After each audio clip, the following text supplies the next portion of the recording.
Girls paradise episode 2। Episode की शुरुआत में सागिरी हमें बता रही है कि एक बार एक स्टोरी टेलर को मौत की सजा मिली, जिसने ऐसी इच्छा जताई कि जब वो कहानी सुना रहा हो तब उसके सर को धड़ से अलग किया जाए।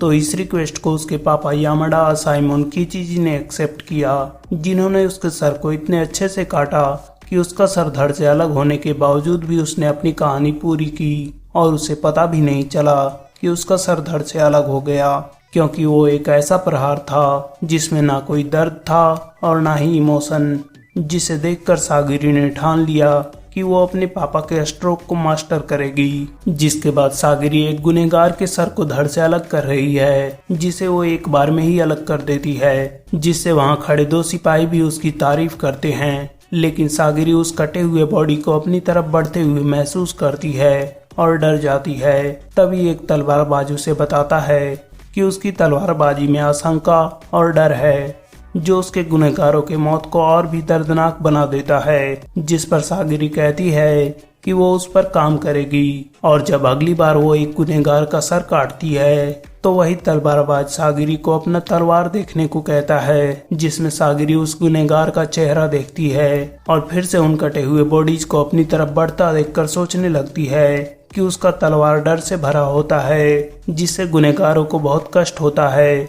जो उसके तलवार का भार बढ़ा देता है। इसलिए उसे समझ नहीं आ रहा कि वो कैसे डाउट और डर को अपने दिल से बाहर निकाले, जैसा कि उसके पापा करते थे। जिसके बाद वो गाबीमारू के चेहरे पर कपड़ा बांधते हुए सोच रही थी कि काश कोई ऐसी जिंदगी होती जिसे वो बिना डाउट और हिचकिचाहट के खत्म कर पाती। जिसके बाद हम बहुत सारे क्रिमिनल्स को देखते हैं जिन्हें मौत की सजा दी गई है, और उन सब के फेस पर कपड़ा बंधा हुआ है। जहां एक सिपाही बता रहा है कि आज उनके सामने वहां के 11वें शोगुन बैठे हैं, जिनका नाम तोकुगावा नारियोशिची है, जिसके साथ वो नॉर्मली नहीं मिल सकते। जिसे सुनकर सारे क्रिमिनल्स उनका विरोध करने लगते हैं, क्योंकि उन्हें लग रहा था कि उन्हें नीचा दिखाया जा रहा है। तभी सागिरी कुछ क्रिमिनल्स का नाम पढ़ती है, जिससे उसे पता चलता है कि वहाँ सारे बड़े क्रिमिनल्स मौजूद हैं। उसी वक्त गाबीमारू वहाँ के शोगुन को देखना चाह रहा था, लेकिन सागिरी उसे मना कर देती है। जिसके बाद उन्हें उनका सीक्रेट ऑर्डर बताया जाता है, जिसमें उन्हें शिनसेंक्यो जाना है और वहाँ से अमर करने वाली एलिक्सर ऑफ लाइफ को लेकर आना है, और जो भी इस काम को पूरा करेगा उन्हें ऑफिशियली माफी दी जाएगी, जो कि एक सर्टिफिकेट के रूप में होगा। जिसे सुनते ही वहाँ का पूरा माहौल बदल जाता है।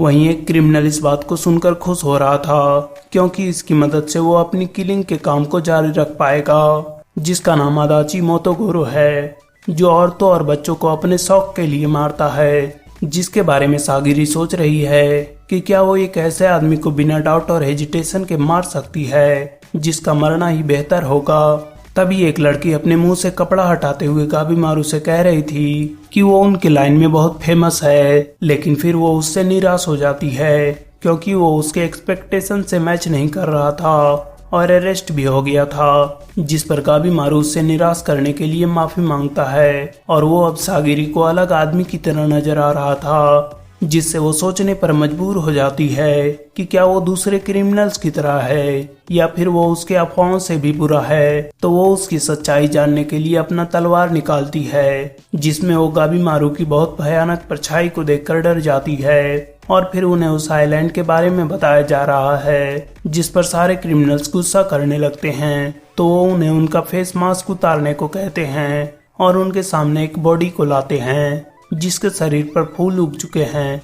तभी उन्हें बताया जाता है कि एकमात्र सार्जेंट हैं जो उस एक्सपीडिशन से जिंदा लौटे, और जब वो वापस आया था तब उसके बॉडी पर बड़े बड़े घाव थे, जो अगले दिन फटकर फूल बन गए। जिसे देखते ही सारे क्रिमिनल्स उस आइलैंड के बारे में शिकायत करने लगते हैं, और सिपाहियों के समझाने पर भी नहीं मानते। तो उन्हें कहा जाता है कि इस आइलैंड पर जाना उनकी इच्छा पर निर्भर करता है। जिसे सुनकर एक क्रिमिनल वहां से जाने लगता है, लेकिन तभी एक तलवारबाज उसके सर को धड़ से अलग कर देता है। जिस पर एक सिपाही कहता है कि वो बताना भूल गया था कि वो जब आइलैंड पर जाएंगे तब उनके साथ एक मॉनिटर भी होगा, जिसका मतलब है कि उन्हें पहले ही मौत की सजा दी जा चुकी है, इसलिए उस आइलैंड पर भी वही रूल फॉलो होगा। तभी उसके इशारे पर सारे असाइमन अपनी तलवार उन क्रिमिनल्स पर तान देते हैं। उसी समय उन्हें बताया जाता है कि अगर उन्होंने वहां पर अपनी मनमानी की तो वो वहीं पर मार दिए जाएंगे। इसलिए वो अपने मन में अजीब ख्याल ना लाएं,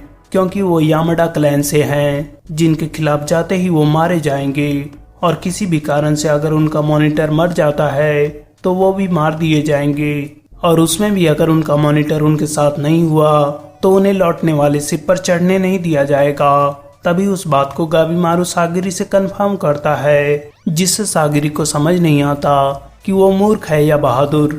उसी समय शोगुन अपने सार्जेंट के थ्रू ऑर्डर देता है कि उस आइलैंड पर वो सब नहीं जा सकते, क्योंकि शिप की कैपेसिटी और असाइनमेंट लिमिटेड हैं।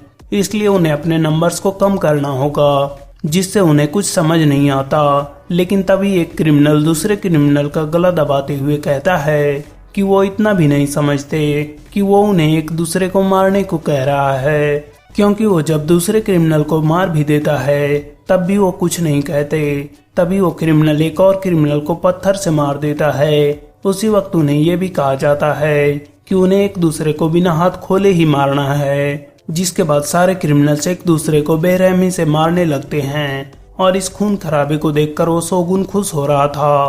तभी शोगुन रेड लेबल क्रिमिनल्स के बारे में बताने को कहता है, जो कि ऐसे क्रिमिनल्स हैं जिनके पास सुपर पावर्स हैं, जिनमें से एक यंग लड़का है जिसने बहुत कम समय में माउंटेन बैंडिट्स को इकट्ठा करके पूरा एक गांव बना दिया। एक कुनोइची है जिसने सागिवा महल पर धावा बोला था और उस महल के सारे गार्ड्स को खत्म किया था। एक मास्टर स्वॉर्ड्समैन है जो ड्रैगन ब्लेड के नाम से जाना जाता है और वो 8 राज्यों में सबसे बेस्ट है। एक जाइंट है जिस पर किसी भी हथियार का कोई असर नहीं होता। और इन सब में भी जो सबसे फेमस है, एक लिविंग लेजेंड गाबीमारू द हॉलो। लेकिन वो देखते हैं कि गाबीमारू अभी तक अपनी जगह से हिला भी नहीं है। तभी एक असाइमन जिसका नाम आइजेन है, वो सागिरी से पूछता है कि क्या वो ये सब देखकर डर गई है, क्योंकि आइलैंड पर हालात इससे भी बुरे होने वाले हैं, जहां उसे भी चोट पहुंच सकती है। और कभी अगर हालात बिगड़े तो क्या वो उन्हें मार पाएगी। इसलिए उसे ऐसा लगता है कि सागिरी उस जॉब के लिए काबिल नहीं है, क्योंकि वो मास्टर स्वॉर्ड्समैन की बेटी होने के नाते उसे उसके महल में आराम से रहना चाहिए था। जिस पर सागिरी कहती है कि अगर वो ऐसा कर पाती तो वो जरूर करती। जिसके बाद वो अपने पास्ट को याद करते हुए बता रही थी कि मुर्दों पर तलवार को टेस्ट करना, किसी दुश्मन के सर को धड़ से अलग करना या उन मुर्दों से दवाई बनाना। तब भी जो यामाडा क्लैन में जन्म लेते हैं वो लोगों के मौत से ही पैसे कमाते हैं। और फिर कुछ बच्चे सागिरी को पत्थर मारते हुए खूनी की बेटी कहकर चिढ़ा रहे थे, जिस वजह से उसके सर से खून भी निकल रहा था। इसलिए वो उन सबको अनदेखा नहीं कर सकती।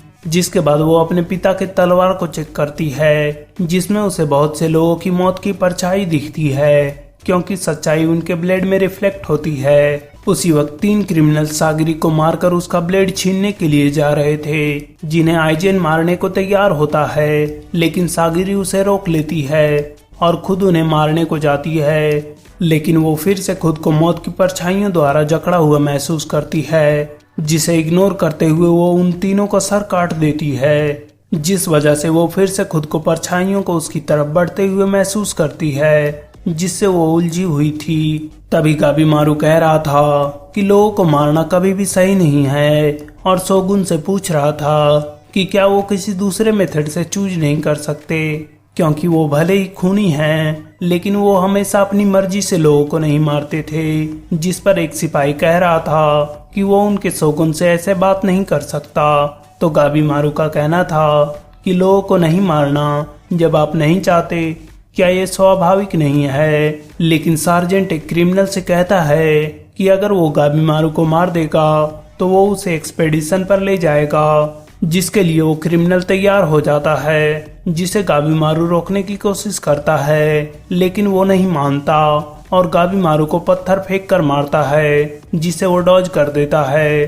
तो वो क्रिमिनल गाबीमारू को मूव ना करने और शांति से मर जाने को कह रहा था, जिस पर गाबीमारू कहता है कि उसने उसके पास कोई चॉइस नहीं छोड़ा है, इसलिए वो उसे जान से मार देगा। जिससे वो क्रिमिनल घबराते हुए गाबीमारू से पूछता है कि वो तो किसी को मारना नहीं चाहता था, जिस पर गाबीमारू कहता है कि वो नहीं चाहता, लेकिन वो खुद भी मर नहीं सकता और इस वजह से उसके सर का भार बढ़ जाएगा। जिसके बाद गाबीमारू उन क्रिमिनल्स को अपने हाथों से चीरते हुए बेरहमी से मारने लगता है, जिससे वो शोगुन भी डर जाता है। और अब उन्हें भी पता चल गया था कि उसे मॉन्स्टर होलो क्यों कहते हैं। वहीं आइजिन को वो काफी ब्रूटल लगता है, जिस पर गाबीमारू कहता है कि क्या अगर वो इससे प्यार से करता तो वो उसे एक्सेप्ट करते।